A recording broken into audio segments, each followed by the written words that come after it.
Pagkatapos ng masayang pagsalubong sa bagong taon, sinulit naman ng mga turista ang pamamasyal at malamig na panahon sa Baguio City bago matapos ang long holiday.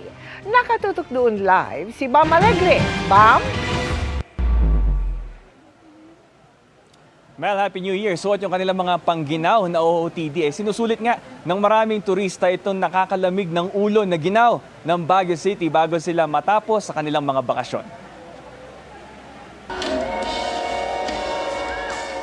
Sa saliw ng tugtugan at mga turotot, masayang sinalubong ng Baguio City ang bagong taon sa Burnham Park.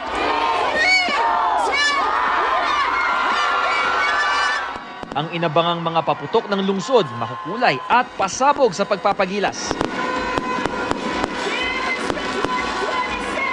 Sa kabila ng masayang selebrasyon kagabi, may vandalismo na namonitor ang mga pulis sa palibot ng Burnham Park kinaumagahan. Kasabay ng community fireworks display kagabi, tila pinagtripan itong signage na ito na kung titignan ninyo, ito'y tad-tad ng bala.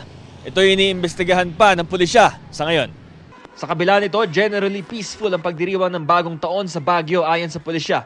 Mahigpit na ipinatupad ang ordinansa laban sa pagtitinda at paggamit ng mga paputok. Sa huling linggo ng Disyembre, mahigit 9,600 na mga paputok ang nakumpiska ng Baguio City Police Office. Kaninang umaga, umabot hanggang 15.6 degrees Celsius ang temperatura sa Baguio City. Maraming turista ang sinulit ang lamig ng lungsod tulad ni Bri Abadiano na taga Palawan pa. Kasi sa amin ay mainit, so hindi ko laging nararanasan na ganito yung weather. So kahit malamig, sinusulit namin sa pamamasyal dito. Diba? Yung fur baby mo? Feeling ko nag-enjoy naman siya. Anong name niya? Nagigising niya lang, Snow. Pangginawan talaga. Sinusulit yung lamig kasi siyempre alam naman natin pagbalik sa Metro Manila, iba na yung temperatura. So most likely, enjoy natin yung lamig ngayon dito sa Baguio habang nandito pa tayo. Maagang nagsigising ang mga turista para pumasyal sa ilang tourist attraction tulad ng Children's Park. Pero may ilang sarado naman para sa New Year holiday tulad sa Baguio Botanical Garden.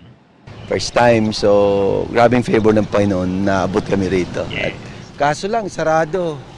Kaya medyo hindi masyadong nasulit.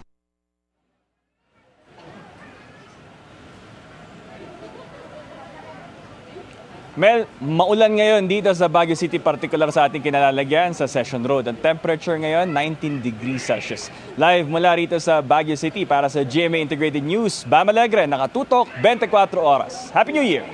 Happy New Year at maraming salamat sa iyo, Bam Alegre.